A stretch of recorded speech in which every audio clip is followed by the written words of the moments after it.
तो कहानी की शुरुआत होती है और हमें एलिस नाम की एक औरत को दिखाया जाता है जो एक पेड़ के नीचे बैठी होती है और थोड़ी देर बाद वो वहां से उठकर एक सेब को उठाकर खाने लगती है और अपने घर पहुंचकर वो अपने हस्बैंड माइका के साथ बैठकर खाना खाती है। उसी रात हम देखते हैं कि माइका और एलिस दोनों इंटीमेट भी होते हैं। तभी वो सुबह उठकर देखती है कि एक कीड़ा खिड़की बंद रहने की वजह से उनके घर में ही फंस गया है, जिसके बाद वो उस कीड़े को खिड़की खोलकर बाहर निकाल देती है और एली जाकर तैयार होने लगती है। अब हम देखते हैं कि जब ये लोग लंच कर रहे होते हैं तभी उसका हस्बैंड माइका बताता है कि उसने अपने एक फ्रेंड को यहाँ पर बुलाया है। अब हम देखते हैं कि जब एलिस का पति माइका अपने काम से बाहर चला जाता है तब वो अपने घर के कामों में लग जाती है, लेकिन उस रात अकेली रहने की वजह से एलिस को नींद नहीं आती। तभी हमें दिखाया जाता है कि माइका अपने फ्रेंड ओलावी को अपने घर लेकर आ रहा था।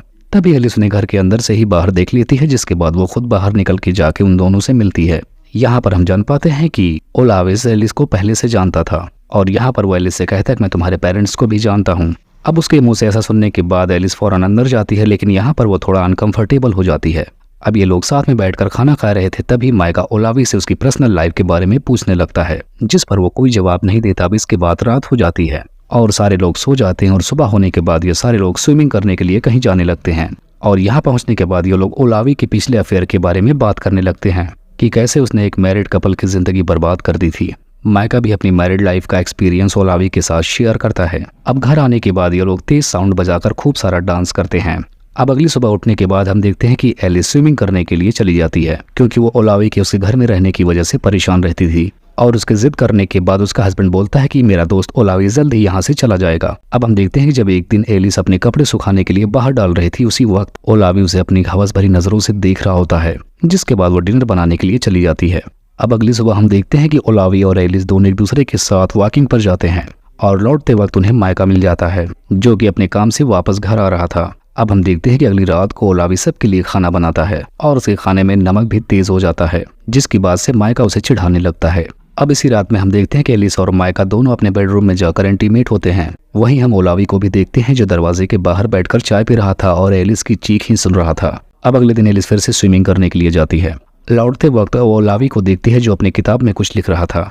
अब अगली सुबह हम देखते हैं कि माइका अपनी बीवी को बताता है कि वो किसी जरूरी काम से बाहर जा रहा है। अब उसके चले जाने के बाद एलिस और ओलावी के बीच काफी अच्छी खासी बातें होती हैं। अब ये लोग साथ में ही खाना खाते हैं और एक बीच के किनारे जाकर अच्छा खासा टाइम स्पेंड करते हैं। अब रात को सोते टाइम हम देखते हैं कि एलिस ओलावी के साथ हुई बातों को याद करती है और अगली सुबह होने के बाद ये दोनों फिर से फिशिंग करने के लिए निकल जाते हैं, जहां पर ओलावी एलिस से पूछता है कि क्या तुम माइका के साथ खुश हो, जिस पर उसे एलिस हाँ में जवाब देती है। अब इसके बाद ये दोनों घर पर आ जाते हैं, जहां पर हम देखते हैं कि एलिस जब अपने कपड़े चेंज कर रही होती है तभी ओलावी बिना उसका दरवाजा नॉक किए उसके रूम में आ जाता है। अब ओलावी एलिस के पास आने के बाद उसे बताता है कि तुम दोनों जब इस कमरे में धूम मचाते थे तो मेरे कमरे तक तुम्हारी आवाजें जाती थी, जिसके बाद वो एलिस के पीछे से आकर उसके कपड़े उतारने लगता है। लेकिन तभी वहां पर चर्च के कुछ गेस्ट आ जाते हैं, जिसकी वजह से इनका प्लान फेल हो जाता है और ये लोग यहाँ पर आकर शाम में बहुत सारी वाइन्स और शराब पीते हैं। अब इसके बाद वो लोग बाहर जाते हैं, जहाँ पर गेस्ट एलिस से कहते हैं कि क्या तुम सोना को गर्म कर दोगी। हम जान पाते हैं कि सोना एक ऐसी जगह थी जहाँ पे लोग बैठकर बिना मेहनत के अपना पसीना निकाल सकते थे, जिसके बाद एलिस सोना को गर्म करके आ जाती है और जब वो बाहर निकलती है तब वो देखती है कि ओलावी और लीना सोना की तरफ जा रहे थे। वो उसे भी बुलाते हैं लेकिन वो मना करके चली जाती है और वो इस बात से भी थोड़ा अपसेट हो जाती है कि ओलावी लीना के साथ है, जिसके बाद अब वो लोग वहां से चले जाते हैं और उन्हीं के साथ ओलावी भी वहां से चला जाता है। अब हम देखते हैं कि एलिस घर में अकेली पड़ जाती है। अब अगली सुबह जब ओलावी उसके घर आता है तब वो देखता है कि एलिस बहुत गुस्से में होती है और वो लकड़ी काट रही होती है। यहाँ पर ओलावी को भी ये बात समझ में आ जाती है कि आखिर एलिस किस बात से गुस्सा है, जिसके बाद वहां से ओलावी और एलिस दोनों साथ में स्विमिंग करने के लिए निकल पड़ते हैं। लेकिन अब एलिस उसके सामने ही अपने सारे कपड़े उतारने लगती है और उसको भी अपने कपड़े उतारने के लिए कहती है, जिसके बाद ओलावी भी अपने कपड़े उतार देता है और ये दोनों साथ में स्विमिंग करते हैं। अब जब ये लोग वहां से घर जाने लगते हैं तब ओलावी एलिस का हाथ पकड़ लेती है और वो इस तरह से ओलावी के काफी करीब आने लगती है, लेकिन तभी उसे घर से अपने गाने बजने की आवाजें सुनाई देने लगती हैं। इसका मतलब ये था कि उसका हस्बैंड काम से वापस आ चुका है। अब एलिस के घर आने के बाद माइका उसे अपने सारे सफर के बारे में बताता है। अब डिनर करने के बाद माइका जाकर अपने बेडरूम में सो जाता है। अब इधर ओलावी भी अपने रूम में लेटा था, लेकिन वो एलिस की चिल्लाती हुई आवाजों को सुनकर वो अपने आप को कंट्रोल नहीं कर पाता और इस वक्त वो अपने हाथ से ही काम चला लेता है। जिसके बाद अब सुबह हो जाती है और ये सारे लोग एक साथ मिलकर नाश्ता करते हैं। अब एलिस माइका के काम पर फिर से लौट जाने के बाद वो ओलावी से स्विमिंग करने के लिए बोलने लगती है, लेकिन अब की बार ओलावी मना कर देता है क्योंकि वो कुछ जरूरी काम कर रहा था। अब एलिस अकेले ही बीच पर चली जाती है, जहां पर वो खड़ी होकर नेचर को एंजॉय करने लगती है। जिसके बाद वो घर आकर सबके लिए डिनर बनाती है। अब यहाँ पर एलिस एक बात सोच रही थी कि आखिर उससे ऐसा क्या हो गया जिसकी वजह से ओलावी उससे बात नहीं कर रहा। जिसके बाद वो फिर से अपने डॉग को लेकर बाहर वॉकिंग पर निकल जाती है।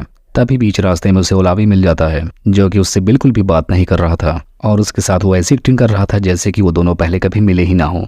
अब इसी बात से यहाँ पर हमें एक बात पता चलती है कि एलिस की शादी से पहले ओलावी और एलिस दोनों रिलेशन में थे और एलिस ओलावी की एक्स गर्लफ्रेंड थी। अब शादी होने के बाद से तो एलिस सारी बातें भूल चुकी थी, लेकिन ओलावी के दिल में फिर भी एलिस के लिए फीलिंग्स थी। तब यहाँ पर एलिस उसे बताते हैं कि वो किस तरह से मायका से मिली। यहाँ पर एलिस ओलावी को बताते हैं कि वो सारी जिंदगी उसका वेट नहीं कर सकती थी, इसी वजह से उसने मायका से शादी कर ली। अब इतना सब कुछ होने के बाद एलिस फिर से बहुत परेशान रहने लगती है। अब अगली सुबह होने के बाद वो फिर से ओलावी को अपने साथ बाहर चलने के लिए इनवाइट करती है, जिसके बाद अब ओलावी भी उसके साथ चला जाता है और वो दोनों बोट से पूरा समंदर घूमते हैं। अब ये लोग वहीं बीच के पास एक खूबसूरत जगह पर बैठ जाते हैं और ये दोनों धीरे धीरे एक दूसरे के करीब भी आने लगते हैं। अब एलिस को भी अपने ऊपर कंट्रोल नहीं रहता है और वो वहीं पर ओलावी को किस करने लगती है और इस काम में ओलावी भी उसका पूरा ईमानदारी से साथ दे रहा था और यहीं पर ये दोनों अपने जिस्म की प्यास बुझाते हैं।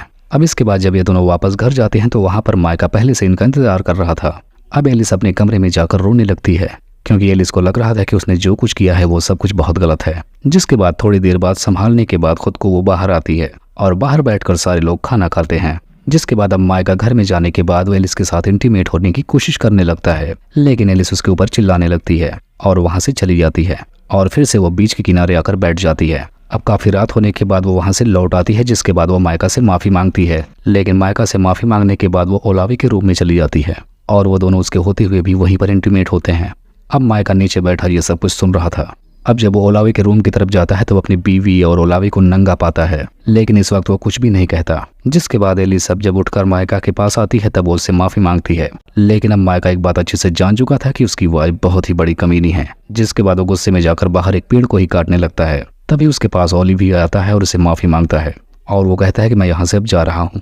जिस पर मायका उससे कहता है कि तुम कुछ दिन और यहाँ पर रुक जाओ, लेकिन ओलावी उसे बताता है कि वो दोबारा आएगा। जिसके बाद वो सारे लोग मिलकर अब ब्रेकफास्ट करते हैं। तभी मायका खड़ा होता है और ओलावी के पीछे एक गन ले जाकर उसे गन पॉइंट पर ले लेता है और वो एलिस से कहता है कि क्या मैं इसका भेजा उड़ा दूं, लेकिन वो ऐसा कर नहीं पाता, वो रोने लगता है। जिसके बाद अगली सुबह हम देखते हैं कि ये लोग अब ओलावी को छोड़ने के लिए जा रहे थे। अब यहाँ पर ओलावी एलिस को अपने साथ चलने के लिए कहता है, लेकिन वो उसके साथ जाने से मना कर देती है और कहती है कि अब मुझे मायका के ही साथ रहना है। जिसके बाद हम देखते हैं कि एलिस और मायका दोनों वापस अपने घर आ जाते हैं और घर आने के बाद मायका और एलिस एक दूसरे के साथ फिर से इंटीमेट होते हैं। अब अगली सुबह एलिस और मायका अपने रिलेशन के बारे में बातें करने लगते हैं। एलिस उसे बताती है कि हमें एक और मौका मिलना चाहिए, जिस पर मायका भी उसे एक और मौका देने के लिए मान जाता है और इस तरह से इनकी जिंदगी एक बार फिर से पहले की तरह चलने लगती है। तो इसी को दिखाते हुए इस कहानी का यहीं पर एंड हो जाता है।